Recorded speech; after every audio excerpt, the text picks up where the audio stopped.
దేవుని గూర్చి చెప్పిన దేవుడే,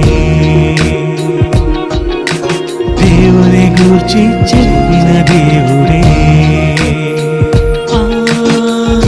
తన కొరకు ఆనాడు చెప్పాడు యేసే గదా, తన కొరకు ప్రతిరోజు చెప్పాలి నీవే గదా. తన కొరకు నువ్వు చెబితే దైవానివే, తన గూర్చి నువ్వు చెబితే దైవానివే. నీ కొరకు చూశాడు ఆ దేవుడే. ప్రార్థన చేసుకుందాం అండి.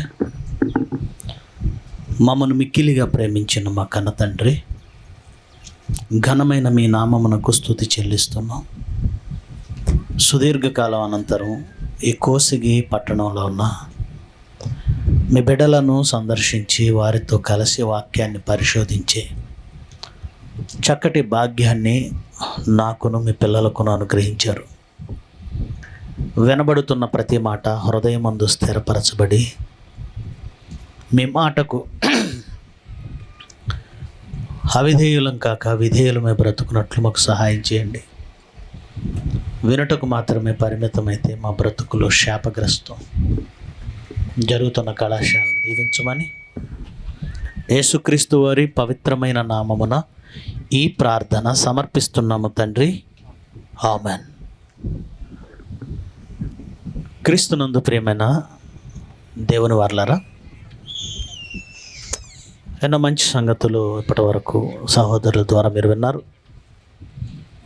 తిరిగి దేవుని దివ్యవాక్యంలో మరిన్ని మంచి సంగతులు మనం అంతా కలిసి నేర్చుకుందాం. మండే సూర్యుళ్ళు, సూర్యుడు అంటే ఒకడు, సూర్యుళ్ళు అంటే ఎక్కువ, ప్లూరల్ అంటారు, బహువచనం. ఈ ప్రపంచ మానవాళికి దేవుడిచ్చిన మహా ఔషధం, దేవుడిచ్చిన మహా విజ్ఞానపు గని మన చేతిలో ఉన్న ఈ మహాజ్ఞాన గ్రంథం బైబిల్. బైబిల్ లేకపోతే మనిషి మూర్ఖుడిగా, ఒక పశువుగా ఉండిపోయేవాడేమో. కానీ బైబిల్ దేవుడిచ్చి ఈ ప్రపంచాన్ని విజ్ఞానం వైపు, మనుషులను దైవత్వం వైపు నడిపించాడు. ఎవరైతే దేవుని మాటను స్వీకరించారో, ఎవరైతే దేవుని మాటకు బ్రతుకును అప్పగించారో వారు దైవాలుగా మారారు. ఎవరైతే ధిక్కరించారో వాళ్ళు దుష్ట మృగాలుగా, క్రూర మృగాలుగా, అనగా అపవాదికి వారసులుగా నిలిచిపోయారు ఈ ప్రపంచంలో. ప్రస్తుతం ఉన్న సమాజాన్ని మనం చూస్తున్నాం. ఏదో థామస్ ఆల్వా ఎడిసన్ బల్బు కనుగొన్నాడండి, మేము చీకటిని పారద్రోలేమండి అని ప్రపంచం విర్రవీగుతుంది. కానీ వాళ్ళ బ్రతుకులు చీకటిలో ఉన్నాయన్న సంగతి గుర్తించలేకపోతుంది. వీధుల్ని వెలుగుమయం చేశారు, పట్టణాలను వెలుగుమయం చేశారు. అవసరమైతే వాళ్ళ భవనాలను రకరకాల బల్బులతో అలంకరించి వెలుగుమయం చేశారు. కానీ బ్రతుకులను మాత్రం ఏం చేసుకున్నారు? కనబడేది వెలుగు కాదు. భారత్ వెలిగిపోతుందని మోడీ అంటాడు. ఎక్కడికి పోతుంది వెలిగి? చీకట్లో ఉంది. ఇలాంటి ప్రపంచానికి దిక్కుగా, అండగా, ఆధారంగా దేవుడు బైబిల్ని, సంఘాన్ని, క్రైస్తవ్యాన్ని ఉంచాడు అని అనేక సందర్భాలలో, అనేక పాఠాలలో మీరు విన్నారు. ఇక నేటి దినం కూడా మండే సూర్యుడు. ఎవరు మండే సూర్యుడు? ఆకాశంలో కనబడే నక్షత్రాల గురించి మాట్లాడుతున్నానా? కాదు. ఆకాశంలో సూర్యుడు ఒకడున్నాడు, పైన నక్షత్రాలు ఏమనుకుంటున్నారు? అవి కూడా సూర్యుడులే. కాకపోతే ఈ సూర్యుడు దగ్గరగా ఉన్నాడు గనక కనబడుతున్నాడు, దగ్గర, లావుగా, పెద్దగా. ఆ నక్షత్రాలు దూరంగా ఉన్నాయి కనుక చిన్నగా కనబడుతున్నాయి. కానీ వాస్తవానికి ఈ సూర్యుడి కంటే ఆ సూర్యుళ్ళే చాలా పెద్దవి. కానీ వాటి గురించి మాట్లాడడం లేదు నేను. మరి ఎవరు ఈ మండే సూర్యుళ్ళు, ఎవరు వీళ్ళు అని అంటే, మత్తయి సువార్త 12వ అధ్యాయం. మీ బైబిల్ తెరిచి లేఖనాలను మీరంతా కూడా చదవాలి. మత్తయి సువార్త 13వ అధ్యాయానికి వెళదాం. 13వ అధ్యాయము 43వ వచనాన్ని చదువుదాం. మత్తయి సువార్త 13వ అధ్యాయము 43వ వచనం. అప్పుడు నీతిమంతులు తమ తండ్రి రాజ్యముల్లో సూర్యుని వలె తేజమనగా వెలుగు, తేజమనగా వెలుగు, తేజరిల్లుదురంటే వెలుగుతారు అన్నాడు. నీతిమంతులు అనగానే ఏమండి యేసుక్రీస్తు తప్ప ఇంకెవరు నీతిమంతులు లేరండి అనకూడదు. ఒకనాడు నీతిమంతుడు ఎవడూ లేడు, నిజమే. నీతిమంతుడు లేడు, ఒక్కడునూ లేడు, గ్రహించువాడెవడునూ లేడు. ఈ మాటలు దేవుడు అన్నాడు. కానీ యేసుక్రీస్తు తన ప్రాణాన్ని పెట్టి రక్తాన్ని అర్పించి మనుషులను ఎవరుగా మార్చేశాడు? నీతిమంతులుగా. అదే క్షమించండి, రోమపత్రిక 3వ అధ్యాయము 24వ వచనం. రోమపత్రిక 3వ అధ్యాయము 24వ వచనం చదవండి. కాబట్టి నమ్మువారు ఆయన కృపచేతనే, కృప అనగానే కేవలం ఆయన కరుణా కటాక్షాల వలన, ఏదో మనం మంచివాళ్ళమనో గొప్పవాళ్ళమనో నీతి కార్యములు జరిగిస్తూ ఉంటామనో మనం నీతి తప్పమనో కాదు, కానీ ఆయనని నమ్మడం వలన ఆయన మనల్ని ఏం చేశాడంటే తన కరుణించి కరుణా కటాక్షాలు చూపించి మనలను నీతిమంతులుగా మార్చాడు. అందుకే ఏమంటున్నాడు పౌలు గారు రోమపట్నానికి రాస్తూ, కాబట్టి నమ్మువారు, ఆయన నమ్మిన వారు ఆయన కృపచేతనే క్రీస్తు యేసు నందలి విమోచనము ద్వారా ఉచితముగా నీతిమంతులని తీర్చబడుదురు. ఆయన నమ్మిన వారు ఆయన కృపచేత ఉచితముగా నీతిమంతులని తీర్చబడ్డారు. అంటే ఈరోజు యేసుక్రీస్తుని నమ్మిన వాళ్ళు ఎంతమంది ఉన్నారు? నమ్మిన వాళ్ళు, మేము నమ్మామని చెప్పుకున్న ప్రతివాడు నమ్మినవాడు అవ్వడం. మేము నమ్మామని చెప్పుకున్న ప్రతివాడు నమ్మినవాడు అవ్వడు. ఎవడు నమ్మినవాడు అవుతాడంటే ఆయన చెప్పిన దాన్ని చేసుకుంటూ పోయేవాడు. మీరు ప్రిన్సిపల్ నమ్మారనుకోండి, మీ సేవకుడిని నమ్మారనుకోండి, ఆయన ఏం చెప్పినా చేసేస్తుంటారు. ఎందుకురా అన్నీ గుడ్డిగా చేసేస్తామంటే ఆయన మీద మాకు నమ్మకం అండి. ఒక టీచర్ని పిల్లలు నమ్మితే ఆ టీచర్ చెప్పిన క్వశ్చన్స్, ఇంపార్టెంట్ క్వశ్చన్స్ ఇవి వస్తాయి, ఎగ్జామ్లో ఇవి వస్తాయి అనగానే టీచర్ మీద నమ్మకం ఉందనుకోండి ఆ క్వశ్చన్లు బాగా చదువుతారు. టీచర్ మీద నమ్మకం లేదనుకోండి ఆ క్వశ్చన్స్ చదవరు. మీకు అర్థమైతే ఒకరిని మనం నమ్మామంటే అతను ఏం చెప్పినా చేస్తాం. ఒకరిని మనం నమ్మామంటే వాళ్ళు ఏం చెప్పినా చేస్తాం. యేసుక్రీస్తుని నమ్మడం అంటే ఆయన నమ్మామని చెప్పుకొని తిరగడం కాదు, ఆయన ఏం చెప్పినా చేయడం. మిమ్మల్ని మీరు ఎప్పుడైనా పరీక్షించుకున్నారా? యేసుప్రభు ఏం చెప్పినా చేస్తున్నారా? చెప్పినవన్నీ చేస్తున్నారా? చెప్పినవన్నీ చేసినవాడే నమ్మినవాడు, చెప్పినవన్నీ చేయనివాడు నమ్మినవాడు కాడు. విశ్వసించామని చెప్పుకోవడం కాదు, విశ్వాసానికి అంటే నువ్వు నమ్మావనడానికి రుజువు నీ క్రియలే సుమా. ఆయన చెప్పింది చేస్తే ఆయన నమ్మినవాడు అవుతావు. అలాగూ నిజంగా యేసుక్రీస్తును విశ్వసిస్తే, నమ్మితే, అలా నమ్మిన ప్రతి వారు ఎవరవుతారని రాశాడు? నీతిమంతులు. అంటే స్వతహాగా తమ క్రియల వలనో తమకు తాముగా నీతిమంతులుగా అయ్యే సామర్థ్యం ఎవరికి మనలో లేదు, కానీ ఆయన కృప వలన మనమంతా నీతిమంతులు అయ్యాం. ఇప్పుడు మత్తయి గారు రాసిన మాటను జ్ఞాపకం చేసుకోండి. ఏమన్నాడు? 13వ అధ్యాయం 43వ వచనంలో, అప్పుడు నీతిమంతులు తండ్రి రాజ్యములో సూర్యుని వలె నువ్వు సూర్యుడివి. స్త్రీ కావచ్చు, పురుషుడు కావచ్చు, నిజంగా నువ్వు క్రీస్తును విశ్వసిస్తే నీతిమంతుడివి. నీతిమంతుడివైతే నువ్వే ఒక సూర్యుడివి. మనుషులు సినిమా టైటిల్స్ భలే పెడుతుంటారు కదండి. ఎదురులేని మనిషి, నిప్పులాంటి మనిషి. అబ్బా ఎలాంటి మనిషి? నిప్పులాంటి మనిషి. మండే సూర్యుడు, మండే గుండెలు, అతని బ్రతుకు బండలు, ఇలాంటి టైటిల్స్. ఏమండి, బైబిల్లో నుంచేనండి ఇవన్నీ పుడతాయి. ఎవడేది కాపీ కొట్టినా బైబిల్ నుంచే, మర్చిపోకండి.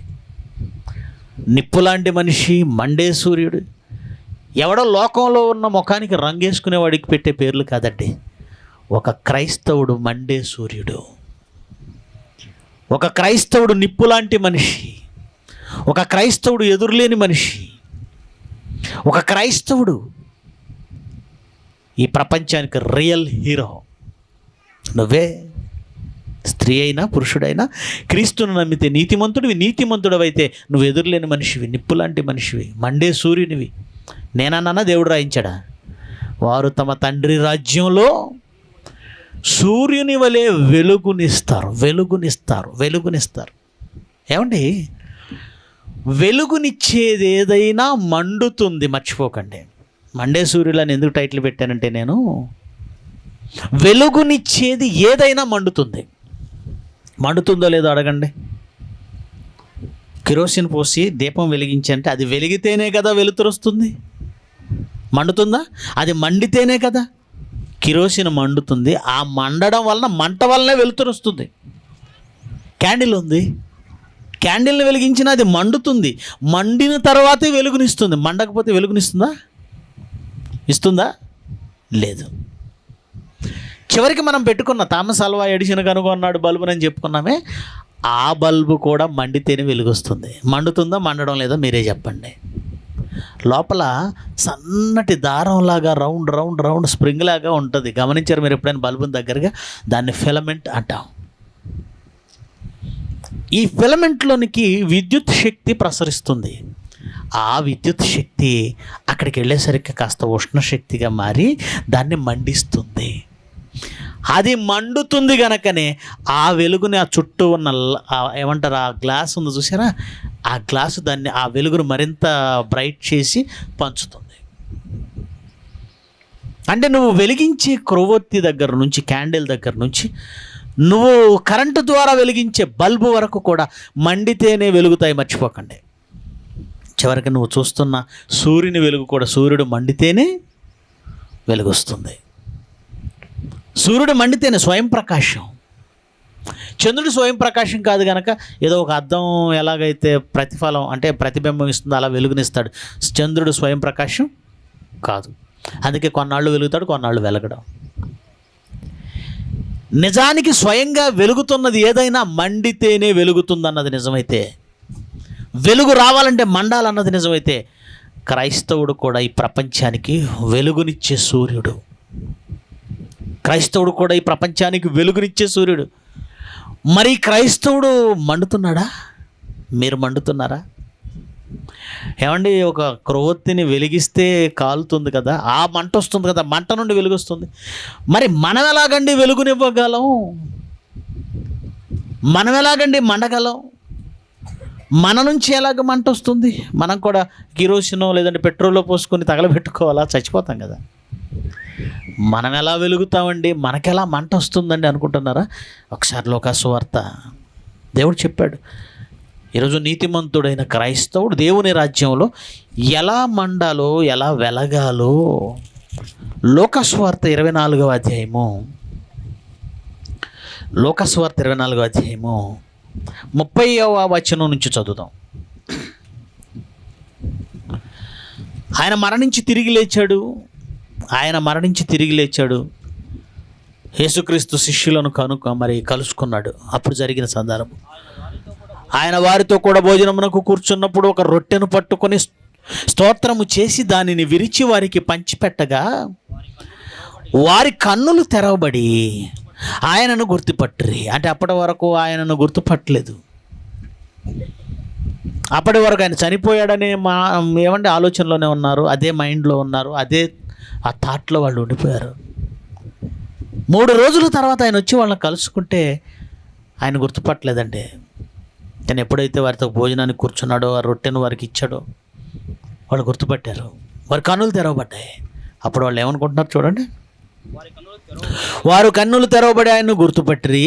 అంతటా వారికి ఆయన అదృశ్యుడయ్యాడు. అలా వారు గుర్తుపట్టిన తర్వాత మాయమైపోయాడు, అదృశ్యుడైపోయాడు, కనబడకుండా వెళ్ళిపోయాడు. అప్పుడు వారు మాట్లాడుకుంటున్నారు, ఏంటి ఈయనే కదా త్రోవలో కూడా మనతో మాట్లాడాడు, త్రోవలో మాట్లాడినప్పుడు కూడా గుర్తుపట్టలేదు. ఇక్కడికి వచ్చిన తర్వాత రూమ్లోకి వచ్చాక భోజనానికి కూర్చున్న తర్వాత రొట్టెను పంచాక ఆయన రొట్టెను పంచటాన్ని బట్టి వాళ్ళ కన్నులు తెరవబడి అప్పుడు గుర్తుపట్టారు. అప్పుడు వాళ్ళు మాట్లాడుకుంటున్నారు ఏమని, ఆయన త్రోవలో మనతో మాట్లాడుచు లేఖనములను మనకు బోధపరుచుచున్నప్పుడు మన హృదయము మనలో మండుచుండలేదా.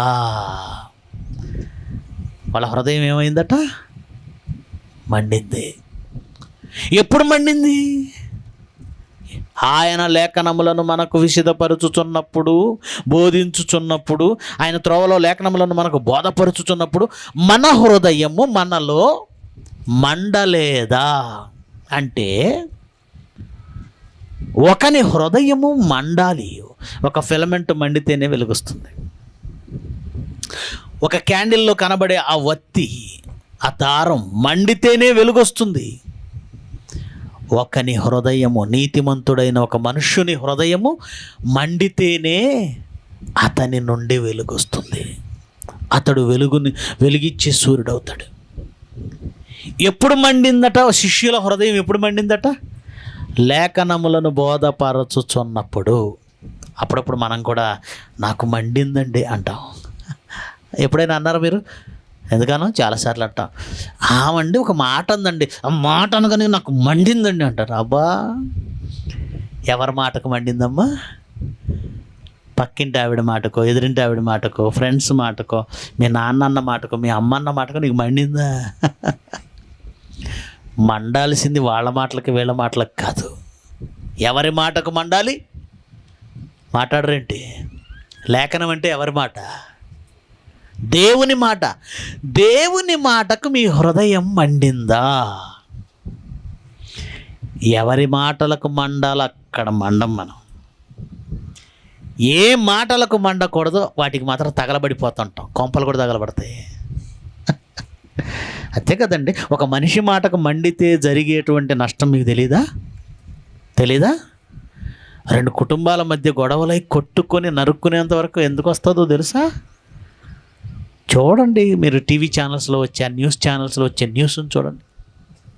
మాట.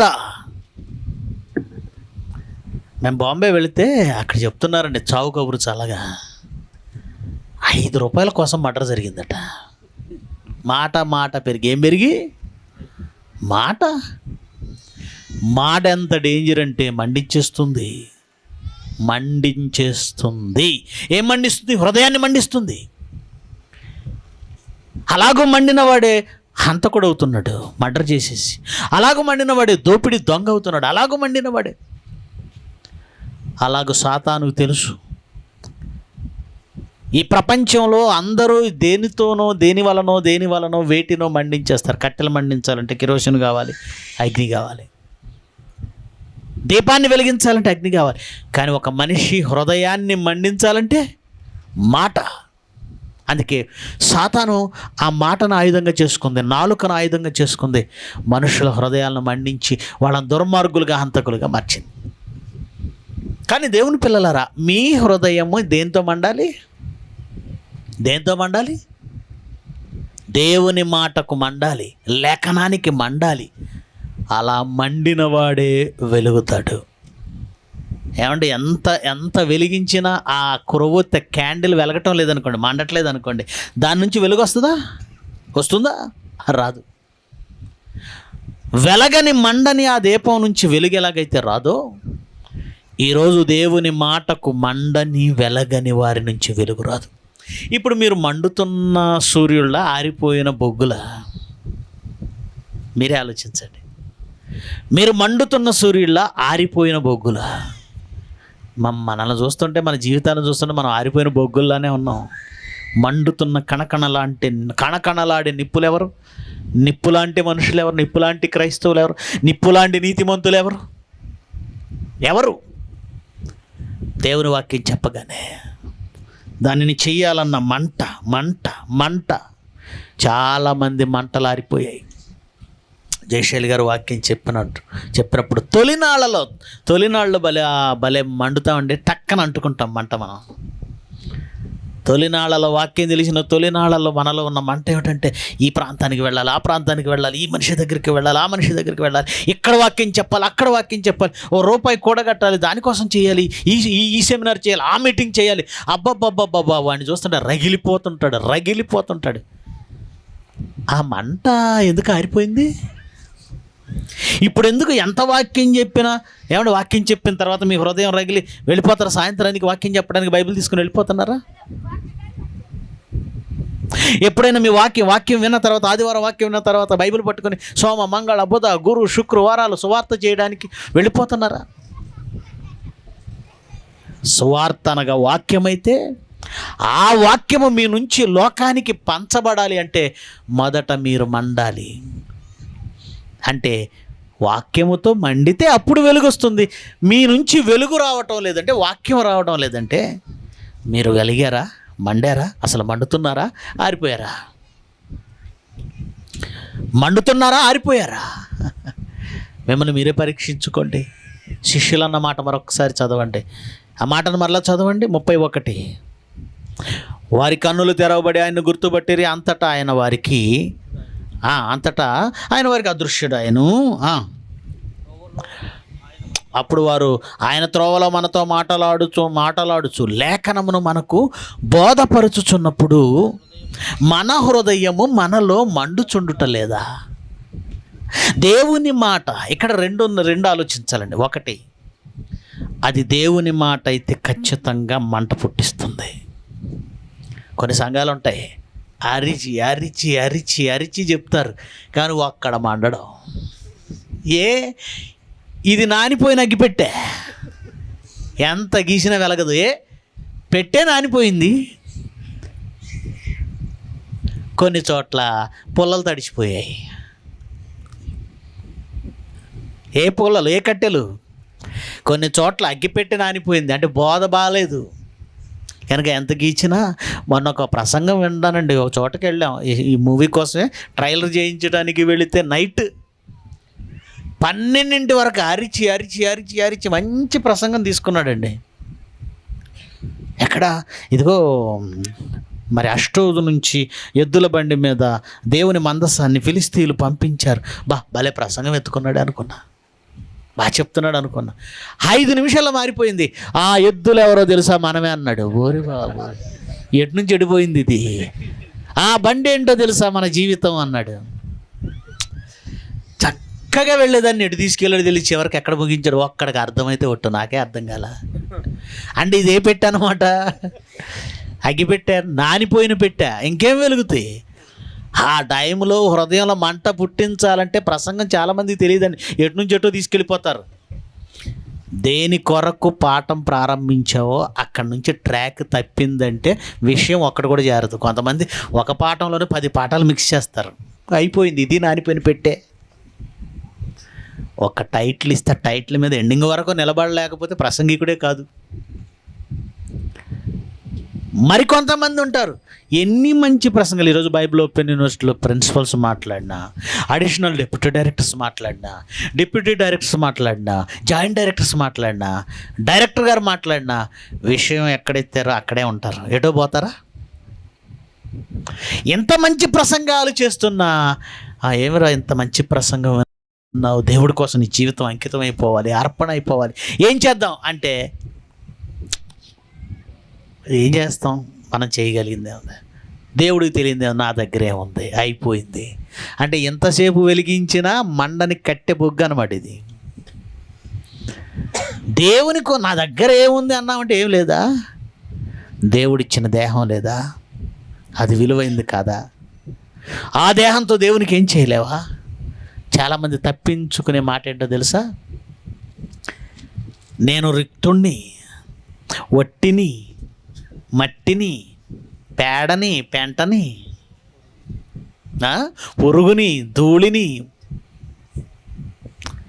ఈ మాటలతో తమను తాము తగ్గించుకుంటున్నామని బిల్డప్ ఇవ్వడమే తప్ప నేనేమి దేవుడికి చేయనని ఇండైరెక్ట్గా చెప్తున్నారు అంతే. నేను దేవుడికి ఏం చేయను, దేవుడికి ఏమి ఇవ్వను. ఏమండి, మండినవాడు మండిపోవడానికి, రగిలిపోవడానికి సిద్ధపడతాడు. నీ హృదయాన్ని వాక్యం మండించగలుగుతుందా? వాక్యం ఎప్పుడు పవర్ఫుల్, అగ్నిది. వాక్యానికి దేవుడిచ్చిన పేరేంటి? అగ్ని. నా మాట అగ్ని వంటిది కాదా, బండను బద్దలు చేయు సుత్తె వంటిది కాదా? ఇర్మీయా గ్రంథం 23వ అధ్యాయం ఆ మాట కూడా ఒకసారి చదవండి. 19వ వచనం అయి ఉండొచ్చు. ఇర్మీయా గ్రంథం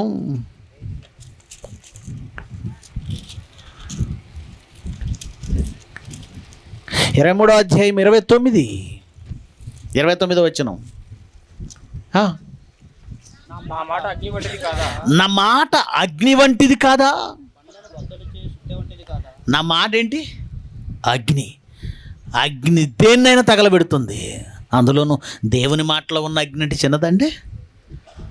దేనినైనా తగలబెట్టే శక్తి అగ్నికుంటే దేవుని మాట అగ్ని. నిజంగా మాటలాడుచున్నది దేవుని మాట అయితే అది ప్రతి హృదయాన్ని మండిస్తుంది. ఈరోజు లోకంలో ఎన్నో సంఘాలు ఉన్నాయి. ఆ సంఘాల్లో దేవుడి కోసం బ్రతకడానికి ఎప్పుడు ముందుకు రాడు.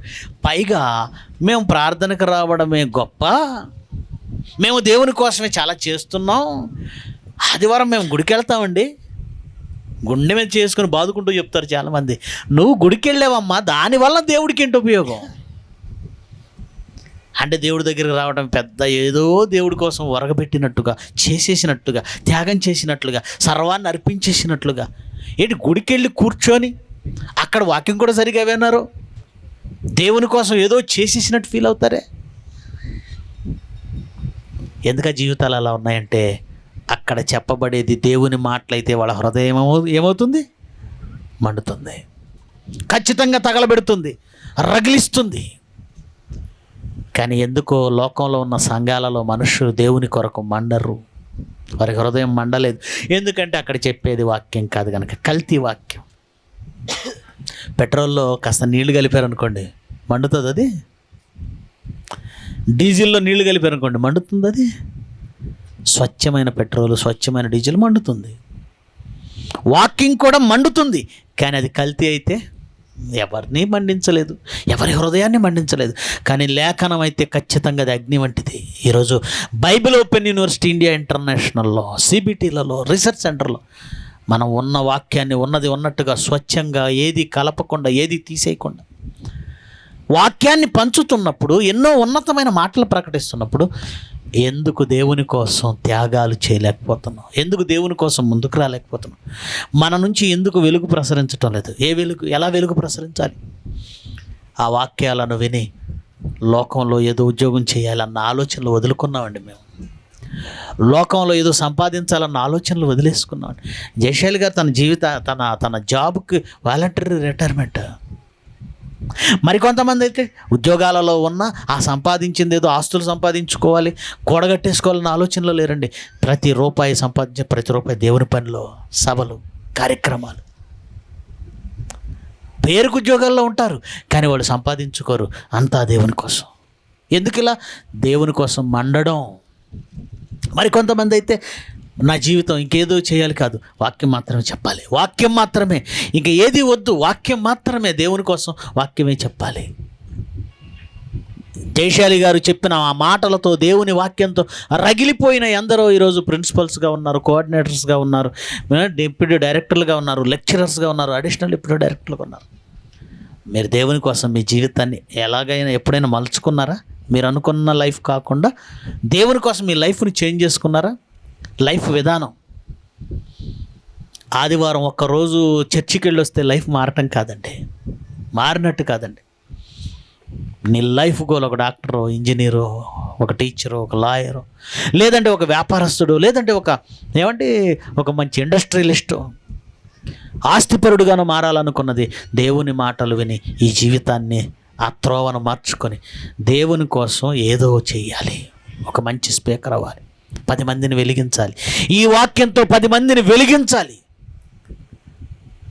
నువ్వు దేవుని వాక్యంతో మండుతున్నావు, మండేవాడే దేవుని పని మొదలు పెడతాడు, మండేవాడే మీటింగ్ అంటాడు, మండేవాడే రగులుతున్నవాడే సెమినార్ చేద్దాం అంటాడు, రగులుతున్నవాడే సువార్తకి వెళదాం అంటాడు, రగులుతున్నవాడే దేవుని పనికి ఇస్తానంటాడు, రగులుతున్నవాడే ఇది చెయ్యాలంటాడు. నువ్వు మండుచున్న సూర్యుడివేనా?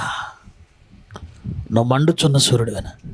మరి బైబిల్ ఓపెన్ యూనివర్సిటీలో నిజమైన అగ్ని వంటి వాక్యం వేస్తున్న ఎంతమంది దేవుని పనిలో నిలబడ్డారు? ఎంతమంది దేవుని కొరకు నిలబడ్డారు? ఆరిపోయిందా? ఎవరైనా ఆర్పేస్తున్నారా? ఎవరైనా ఆర్పుతున్నారా? దశలోని పత్రికలో అంటాడు, పౌలు జ్ఞాపకం చేస్తాడు. ఎందుకంటే ఈ మంటను ఆర్పే శక్తి ఒకడికి ఉందండి, అపవాదికి. ఏమండి? అందుకే 5వ అధ్యాయం, 1 దశలోనికి 5వ అధ్యాయము 16వ వచనం నుంచి చదవండి. 16, 18 వచనాలు, 19వ వచనం కూడా. ప్రతి విషయములోను ప్రతి విషయమందును కృతజ్ఞతాస్తుతులు చెల్లించండి. ప్రతి విషయమందును కృతజ్ఞతాస్తుతులు చెల్లించండి అంటే ఇది కూడా చాలామందికి అర్థం కాలేదు. ప్రతి విషయం అంటే దేవుని సంబంధమైనది. మొన్న మీటింగ్ పెట్టిన ఆయనే అంటున్నాడు ప్రసంగంలో, నేను దారిలో వెళుతున్నప్పుడు కుక్కలు కరిసే హల్లెలూయా అంటున్నాడు. దేనికి హల్లెలూయా చెప్పాలి, దేనికి స్తుతి చెప్పాలో? ఫలానా ఆయన బ్యాంకును దోచాడు, హల్లెలూయా చెప్పండి. బ్యాంకును దోచినందుకు. ప్రతి విషయం అందున అనగానే వాడు దుర్మార్గ పనులు చేసిన దాని గురించి చెప్తున్నావు, దేవుని స్తోత్రం చేద్దాం అంటావా? అంటే ఏ విషయంలో దేవుని స్తోత్రం చెల్లించాలి? ఈరోజు వరంగల్లో ఒక పాపపై అత్యాచారం జరిగింది, హల్లెలూయా స్తోత్రం చెల్లిద్దామా అంటే? వాక్యం చెప్పేటప్పుడు అసందర్భంగా నోటికి ఎప్పుడు వస్తే అప్పుడు అసలు ఏ విషయం చెబుతున్నావు, ఏ విషయంలో దేవుణ్ణి స్తుతించాలో? అంటే ఒక మర్డర్ జరిగిందంటే దేవుణ్ణి స్తుతించాలా? ఇదివరకు దూరదర్శన్లో న్యూస్ చెప్పేవాళ్ళు, దూరదర్శన్ ఒక్కటే ఉండేదండి, డిడి ఛానల్. ఇప్పుడు ఉన్నటువంటి పుట్టగొడుగు ఛానల్స్ ఏమీ లేవు. అప్పుడు ఒక ఆయన న్యూస్ చదివేవాడు, నవ్వుతూ చదివాడు, ఏ న్యూస్ అయినా నవ్వుతూ చదివాడు. ఒక రాజకీయ నాయకుడు చచ్చిపోయాడు, దాన్ని కూడా నవ్వుతూ చదివాడు, ఫలానా నాయకుడు చనిపోయాడని. అంతే, ఆయన్ని తీసారు ఉద్యోగం నుంచి. అసందర్భం నవ్వే సంతోషకరమైన సందర్భంలో సంతోషకరమైన వార్త నవ్వుతూ చెప్పు, బాగుంది. కానీ దుర్వార్తని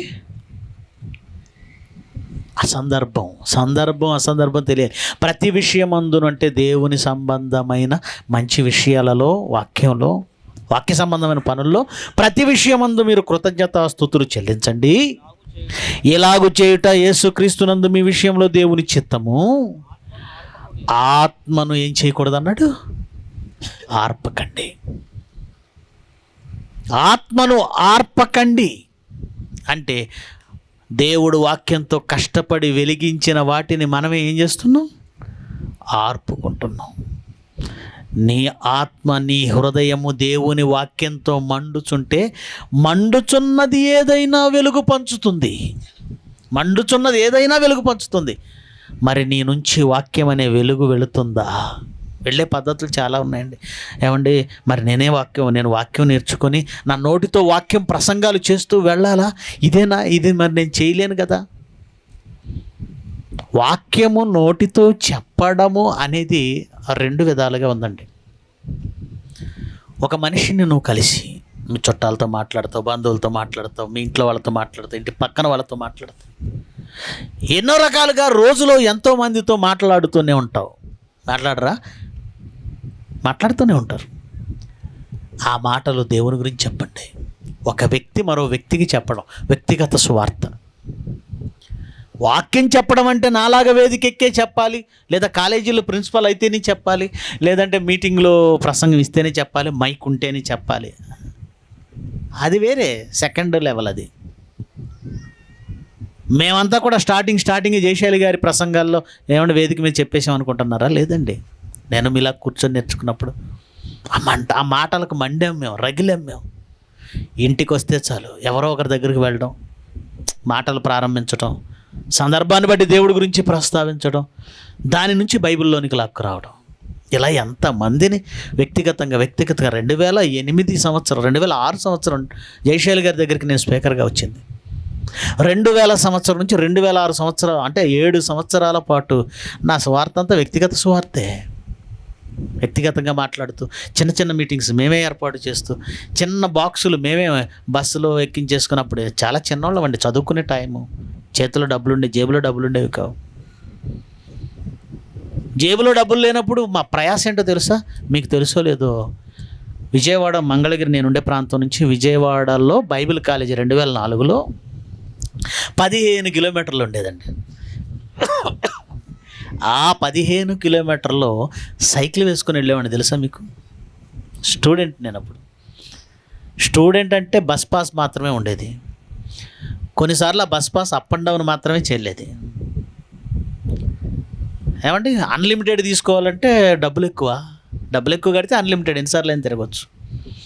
బస్ పాస్కి student pass up and down మాత్రమే చెల్లే ఉంటాయి, సండేలు చెల్లవు. బైబిల్ క్లాస్ చూస్తే సండే ఉండేది. అప్పుడు ఏం చేయాలి? బైక్లు ఏం లేవు అప్పుడు. సైకిల్ తీసుకొని సైకిల్ తొక్కుంటూ, మీరు నమ్మరండి, కొన్ని సంవత్సరాల పాటు అలా సైకిల్ వేసుకుని వెళ్ళేవాడిని. డబ్బులుంటే అప్పుడు ఆటోలకు వెళ్ళేవాడిని. ఎందుకు? ఆగొచ్చుగా, ఆగిపోవచ్చుగా, ఒక్క పూట ఆగొచ్చుగా. మాకు వేసిన అగ్ని మా హృదయాలను కూర్చోనివ్వలేదు. మండిస్తూనే ఉంది, రగిలిస్తూనే ఉంది. రగులుతున్నాం, మండుతున్నాం. మీరు వెసట్లో బియ్యం వేసి కింద మంట పెడితే నీళ్ళు ఎప్పుడు చల్లగానే ఉంటాయి, కానీ ఆ నీళ్లు పోసిన బియ్యం కూడా మంట తగలగానే పుసు పుసు పుసు పుసు పుసు పుసు పొంగి ఆ పైన ఉన్న మూతను ఏం చేస్తుంటుంది?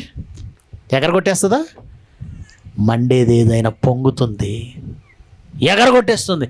నీ హృదయము వాక్యంతో మండుతుంటే నువ్వు ఖాళీగా ఎలా కూర్చుంటావు? సువార్త చేయకుండా ఎలా కూర్చుంటావు? ప్రసంగాలు చేయకుండా ఎలా కూర్చుంటావు? వాక్యం చెప్పకుండా ఎలా కూర్చుంటావు? అందుకే ఈ డబ్బులున్నాయా లేవా కాదు, అవకాశం ఉందా లేదా కాదు.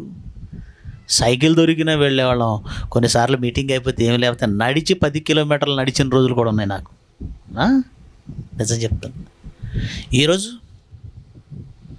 ఆటోలు పెట్టారా? మీటింగ్ ఉంది పక్కన పెద్ద తమ్ముడు అంటే ఆటోలు పెడితేనే కోసిక నుంచి కదులుతాం. ఆటో పెట్టకపోతే సొంత బైక్లు అయితే మేము ఆయిల్ పోసుకొని రావాలి. అదే ఆటో పెడితే అన్నవాళ్ళే పోయించేస్తారు ఆటోకి. నీ వలన ఏం జరిగింది? దేవుని పని ఏం జరిగింది? ఏం చేయగలవు? మీ అమ్మమ్మ వాళ్ళ ఊరు, తాతయ్య వాళ్ళ ఊరు అంటావు, మామయ్య వాళ్ళ ఊరు, బంధువుల ఇల్లు, మేనత్త వాళ్ళ ఊరు, అక్క వాళ్ళ ఊరు, ఇవేళ్ళ ఊరు, వాళ్ళ ఊరు, ఇన్ని ఊర్లు పెళ్ళిళ్ళు అయితే తిరిగి వస్తావు. ఎప్పుడైనా బంధువులు అన్ని ఊర్లలో నేనే ఒకసారి పెట్టించాలి, అన్నయ్య వాళ్ళని తీసుకెళ్ళి అని ఎప్పుడైనా ఆలోచన వచ్చిందా నీకు? స్నేహితులు ఎంతోమంది ఉంటారు, ఫంక్షన్లకి పార్టీలకి తిరుగుతావు. ఆ స్నేహితుల ఇంటికి అన్నయ్యను ఒక్కసారి తీసుకెళ్ళి వాక్యం చెప్పించాలని ఎప్పుడైనా అనిపించిందా? తెలిసిన వాళ్ళు ఎందరో ఉంటారు, వాళ్ళకి ఎన్నో కార్యక్రమాలకు వాళ్ళని నువ్వు పిలుస్తావు, నువ్వు వాళ్ళ దగ్గరికి వెళతావు, కానీ వాళ్ళని వాక్యంతో మార్చాలని ఎప్పుడైనా అనిపించిందా? ఎందుకు అనిపించలేదంటే నువ్వు మండటం లేదు. ఎందుకు మండటం లేదు? వెలగలేదు. ఎందుకు వెలగటం లేదు? ఇంత మంచి అగ్ని లాంటి వాక్యం ప్రకటించబడుతున్నా నువ్వు వెలగటం లేదంటే నువ్వు వర్షానికి నానిపోయిన కట్టెలైపోయి ఉండొచ్చు. తడిచిపోయిన కట్టె లాంటి వాడు. నీ హృదయము నీలో మండుచున్నదా, లేక మీ ఆత్మను మీరు ఆర్పేసుకున్నారా, వెలుగుతున్నారా? వెలిగితే ఎలా ఉంటుందో మత్తయి సువార్తలో యేసుక్రీస్తు చెప్తున్నాడు. మరొకసారి చూద్దాం. మత్తయి సువార్త 5వ అధ్యాయము. మత్తయి సువార్త 5వ అధ్యాయము 14వ వచనం నుంచి చదువుదాం. మీరు లోకానికి వెలుగు. మళ్ళీ చెప్తున్నాను, మీ క్రైస్తవుడు అంటే ఎవరు? వెలుగు. లోకానికి వెలుగునిచ్చేది సూర్యుడైతే మనల్ని అందుకే ఏమన్నాడు తెలుసా? అప్పుడు నీతిమంతులు దేవుని రాజ్యములో సూర్యుని వలె తేజరిల్లుదు. నీతి సూర్యుడా అని యేసుక్రీస్తు గురించి మాట్లాడతారు. మీరెవరు మరి? మీరు నీతి సూర్యుళ్ళే. దేవుని వలన నీతిని దానముగా, క్రీస్తు వలన, ఆయన మరణం వలన మనమంతా నీతిని దానంగా పొందిన వాళ్ళం. నీతిని దానంగా పొందిన నువ్వు కూడా ఎవరు? నీతిమంతుడివే. ఆ నీతిమంతుడివైన నువ్వు సూర్యుని వలె తేజరిల్లాలి, వెలగాలి. అలా వెలిగితే యేసుక్రీస్తు ఒక్కడే కాదు, నువ్వు కూడా ఎవరన్నమాట? నీతి సూర్యుడు, మండే సూర్యుడు, వెలిగే సూర్యుడు, స్టార్. ఏమన్నాడు? 14వ వచనం 5వ అధ్యాయం మత్తయి సువార్త 14. మీరు లోకమునకు, సూర్యుడు లోకానికి వెలిగిస్తాడని అనుకుంటున్నారు. ఆ వెలుగులో ఎవరి బ్రతుకులు మారవు. కేవలం శరీరానికి ఆహారం వస్తుంది, కేవలం ఈ శరీరంలో ఉన్న కళ్ళు కనపడతాయి, కేవలం ఈ శరీర సంబంధమైన జీవితాలు ముందుకెళ్తాయేమో ఆ సూర్యుడి వల్ల. కానీ మీరున్నారే, ప్రతి మనిషికి నిజమైన వెలుగులు మీరే. చీకటిలో అంధకారంలో మగ్గుతున్న జీవితాలకు వెలుగివ్వవలసింది మీరే. మీరు లోకానికి, మనుష్యులకు వెలుగు. గ్రహాల మీద వెలుగు కాదు, భూగ్రహం మీద వెలుగు కాదు, మరి వృక్షాదులకు, పక్షులకు, పశుపక్షాదులకు వెలుగు కాదు. మీరు లోకమునకు, లోకమనగా మనుషులు, మీరు లోకమునకు వెలుగై ఉన్నారు. కొండ మీద ఉన్న పట్టణం అనగా సంఘం అండి. కొండ మీద ఉన్న పట్టణం అంటే ఏదో యెరూషలేము పట్టణం గురించి మాట్లాడకండి, లేదా కొండ మీద పలానా పట్టణం ఉందండి అనకండి. కొండ లేదా బండ క్రీస్తేనండి. కొండ ఎవరు? కొండ మన క్రీస్తేనండి. ఆయన ముఖ్యమైన మూలరాయి, ఆయన మీద కట్టబడిన నిజమైన పట్టణం, జీవము గల పట్టణం, నూతన యెరూషలేము పట్టణం, నగరం, అదే సంఘం. ఈ పేర్లన్నీ సంఘానివేనండి. కొండ మీద ఉన్న పట్టణము అనగా సంఘం, సంఘం, సంఘం, సంఘం. మీరే. సంఘం అంటే ఎవరు? మీరే. మీరు ఒక పట్టణస్థులు, దేవుని పట్టణస్థులు, దేవుని ఇంటివారు. మీరు దేవుని పట్టణస్థులు, ఏక పట్టణస్థులు అంటాడు ఎఫెసీ పత్రిక 2వ అధ్యాయంలో. మీరు ఏక పట్టణస్థులు, దేవుని ఇంటివారు. కనుక కొండ మీద ఉన్న పట్టణం అనగానే సంఘమే తప్ప కర్నూలో, లేదంటే కడపో, లేదంటే కోసిగో కాదు. ఓకే, ఇప్పుడు ఆ కొండ మీద ఉన్న పట్టణము మరుగై అనగా రహస్యముగా ఉండనేరదు. ఏమండి, ఒక మనిషి హైట్లో ఉన్నాడు అనుకోండి, హైట్లో ఉన్నాడంటే అందరికీ కనబడతాడని. మేము ఎందుకు హైట్లో కూర్చోవాలి? మీలాగా కింద కూర్చున్నాం అనుకోండి, ఆ వెనకున్న వాళ్ళకి నేను కనబడతానా? ఆ వెనకున్న వాళ్ళకు కూడా కనబడాలనే నాకు హైట్ కుర్చీ వేశారు. అవసరమైతే కొన్నిసార్లు 2 కుర్చీలు వేస్తారు. హైట్లో ఉన్నవాడు అందరికీ కనపడతాడు. క్లాస్ రూమ్లో టీచర్ ఎందుకు హైట్లో ఉంటారు? ఆ డయాస్ హైట్గా ఉంటుంది, బల్ల హైట్గా ఉంటుంది, కుర్చీ హైట్గా ఉంటుంది. స్టూడెంట్స్ ఉన్నదానికంటే టీచర్ స్థానం హైట్లో పెడతారా? అందరికీ కనపడాలి. ఇప్పుడు దేవుడు కూడా సంఘమును ఎంత హైట్లో పెట్టాడట? కొండ మీద. అంటే నువ్వు దేవుని కోసం మారి బాప్తిజం తీసుకున్నావంటే నువ్వు అందరికంటే హైట్లో ఉన్నావు. చెప్పాలంటే నువ్వు అందరికంటే హైట్లో ఉన్నంటే గొప్పవాడివయ్యి. హైట్లో ఉన్నావంటే 100 అడుగుల హైట్లో లేదా 3 అంతస్తుల హైట్లో ఉన్నావని కాదు. ఏమంటే హైట్లో ఉన్నది అందరికీ కనబడుతుంది. కనబడుతుందా? కనబడుతుంది. నువ్వు బాప్తిజం తీసుకొని క్రీస్తులోకి వచ్చావంటే అందరికీ కనబడుతున్నావు. బాప్తిజం తీసుకోకముందు నువ్వు ఎలాగైనా బ్రతుకు, ఎవరు నిన్ను ఏమనరండి అంటారా? ఒక ఆయన అంటున్నాడులేండి, వాడికి ఆ ఒక్క తాగుడే ఉంది కానీ లేకపోతే మంచోడాడు అంటాడు. అబ్బా, ఏముందట? ఆ ఒక్క తాగుడే రా దానికి, వాడికి లేదంటే చాలా మంచోడాడు. అబ్బా,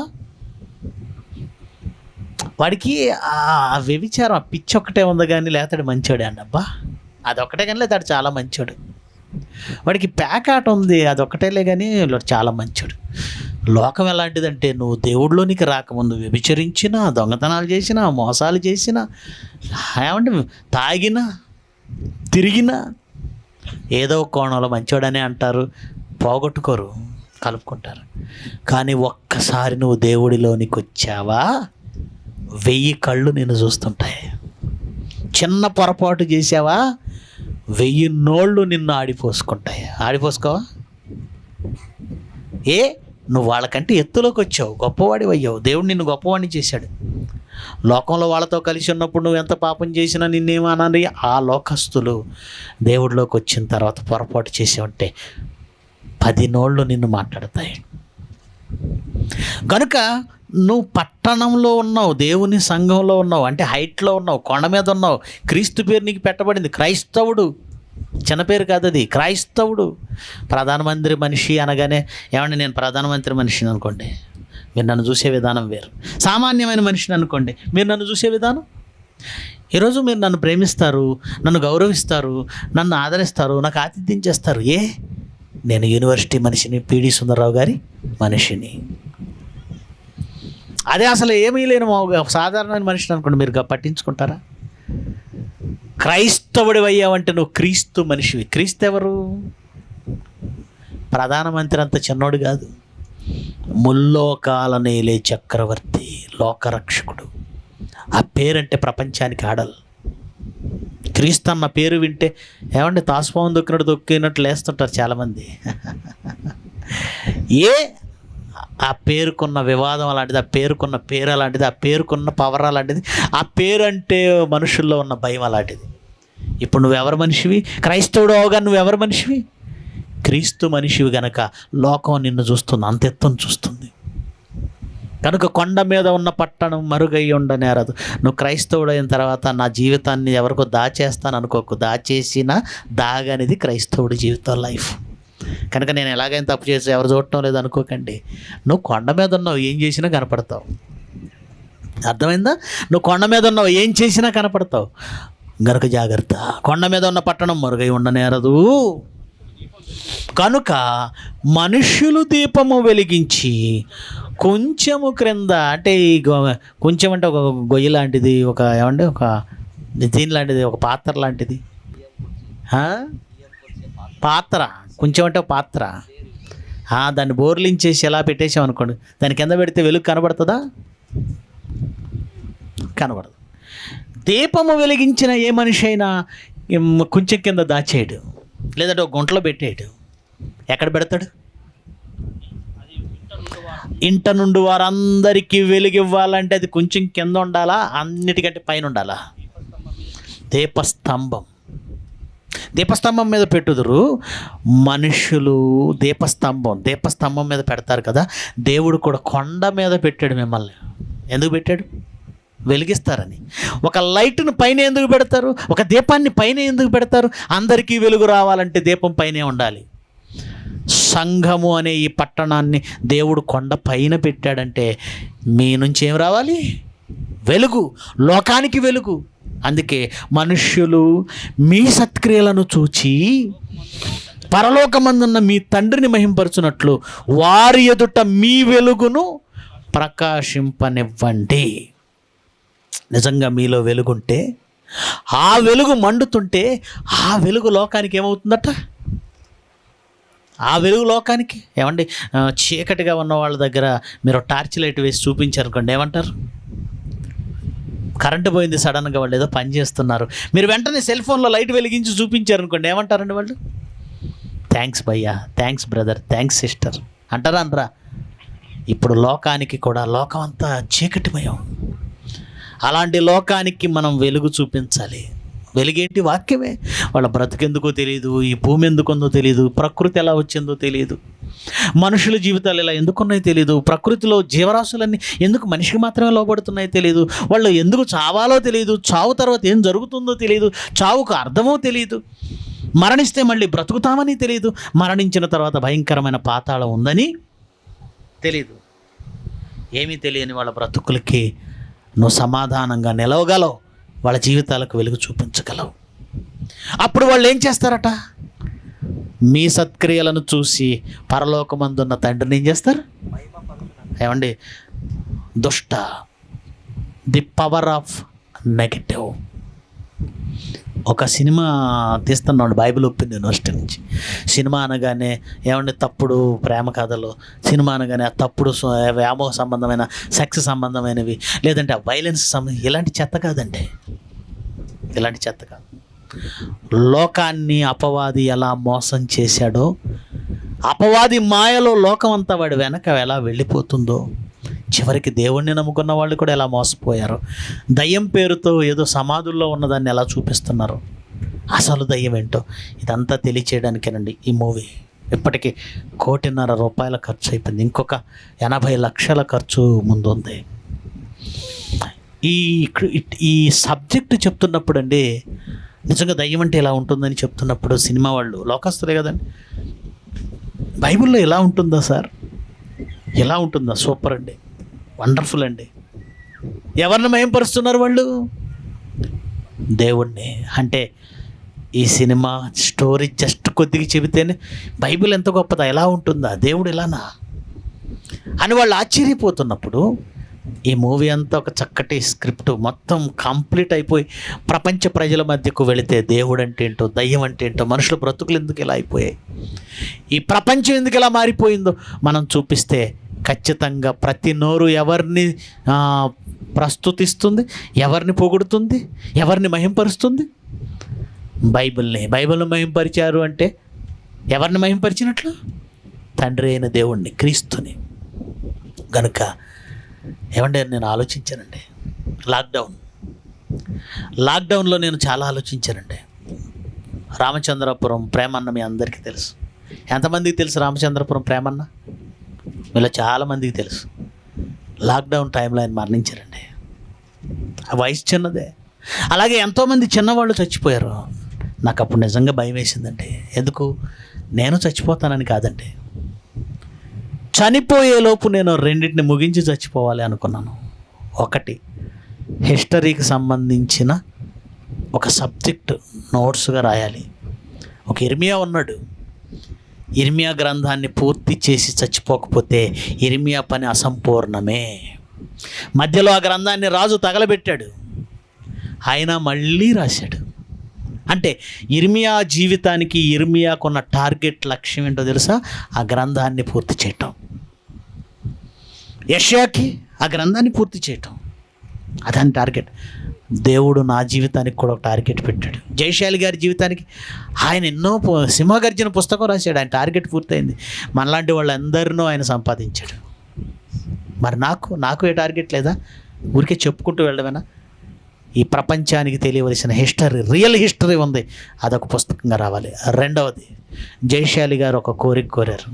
షార్ట్ ఫిల్మ్ తీసిన తర్వాత మమ్మల్ని చూసి, నాయన దెయ్యం గురించి ప్రపంచానికి చూపించాలని నాకు బాగా ఉండేది, మీరేమైనా అది చేస్తారా అని అడిగారు షార్ట్ ఫిల్మ్ చేసినప్పుడు.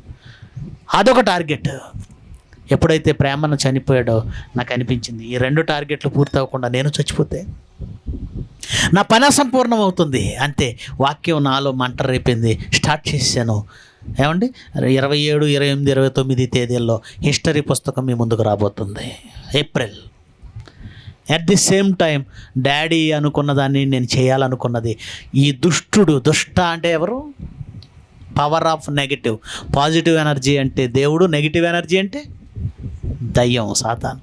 పాజిటివ్ ఎనర్జీ దేవుడి గురించి అంతో ఎంతో ప్రపంచానికి తెలిసింది, కానీ మనిషికి తెలియకుండా ప్రపంచాన్ని సర్వనాశనం చేస్తున్న ఒక పురుగు. కరోనా వైరస్ కంటే భయంకరమైన వైరస్ ప్రపంచానికి కనబడడం లేదు, కానీ వాడు ప్రపంచాన్ని తొలిచేస్తున్నాడు. వాడిని ప్రపంచానికి బయట పెట్టాలి. కరోనా వైరస్ గురించి బయట పెట్టిన వాడి కంటే ఇదిగో ఈ అపవాది గురించి బయట పెట్టిన వాడే గొప్పడు. అందుకే శీఘ్రముగా మన పాదముల క్రింద దేవుడు వాణిని చితక్క తొక్కిస్తాడు. అప్పటి నుంచి ఎన్ని కష్టాలు తెలుసా అండి నాకు? అన్ని కష్టాలు. ఎందుకంటే ఫైట్ ఎవరితో? మెయిన్ విలన్తో. మెయిన్ విలన్ దగ్గర కొంతమంది రౌడీలు ఉంటారు, ఆకు రౌడీలు. వాళ్ళని హీరో డిషా 2 దెబ్బలు అయిపోతారు. కానీ అసలు మెయిన్ విలన్ దగ్గరికి వచ్చేసరికి 2 దెబ్బల్లో అవదండి.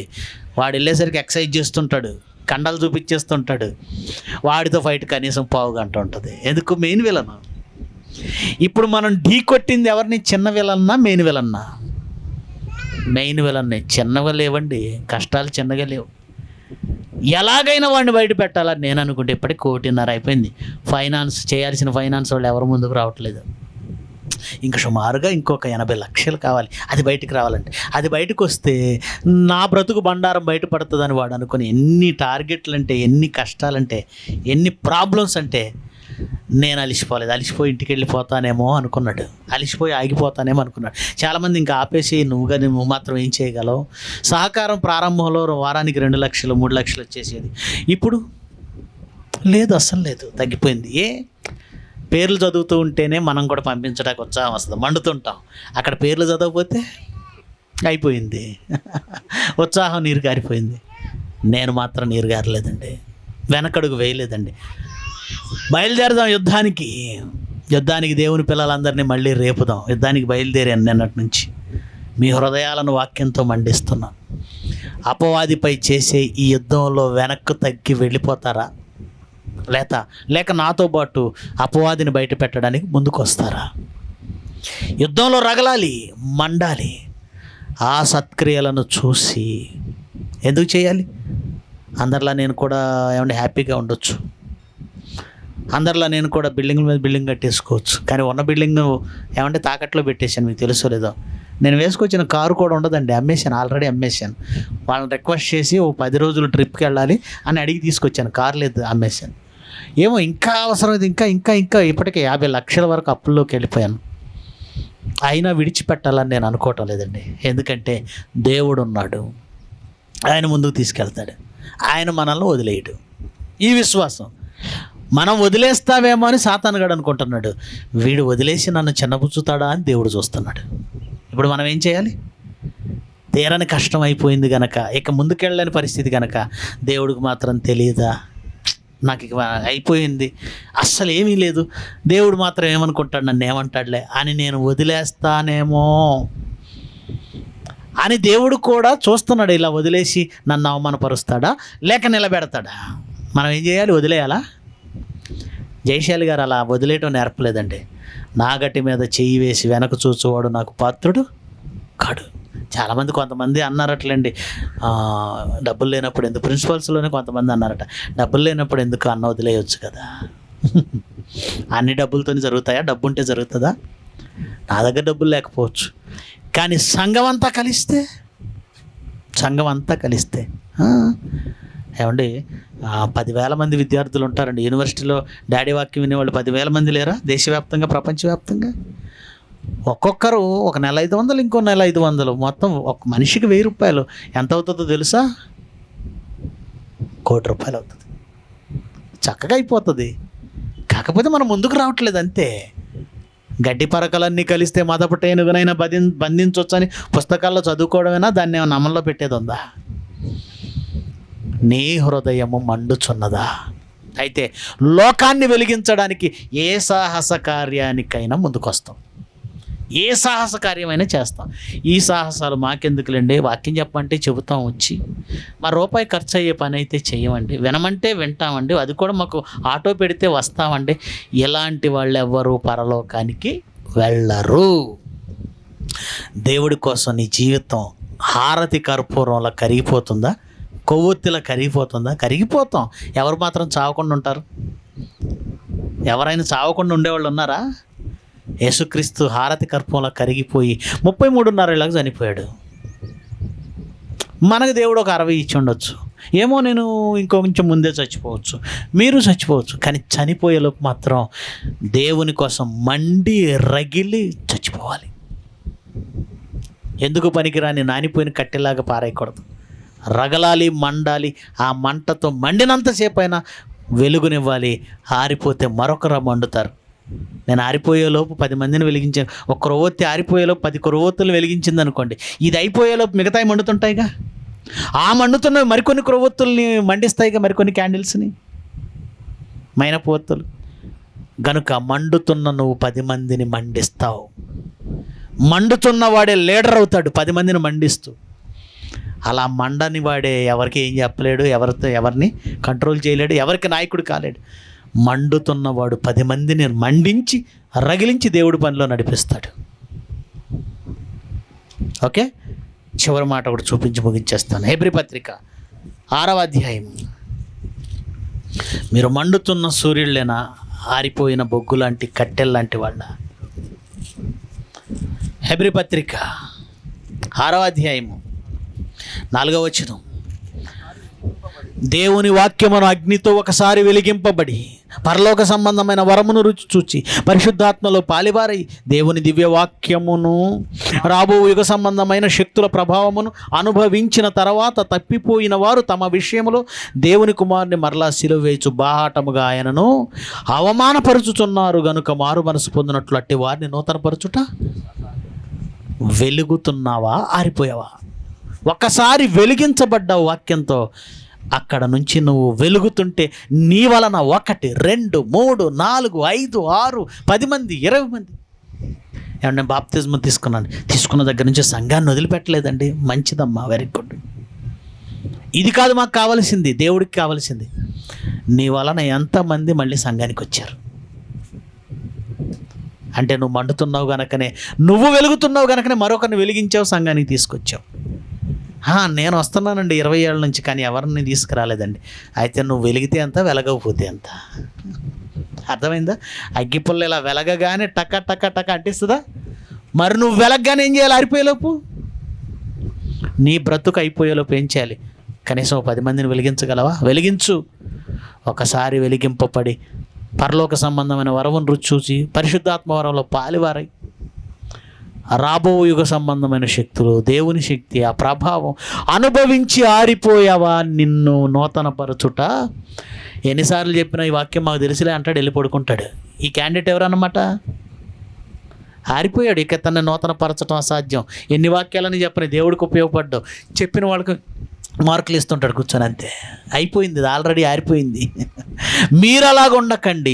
దేవుని కోసం మండండి, 10 మందిని వెలిగించండి, లోకానికి వెలుగుగా ఉండండి. మండే సూర్యుడివా, ఆరిపోయిన వాడివా? ప్రార్థన చేసుకుందాం.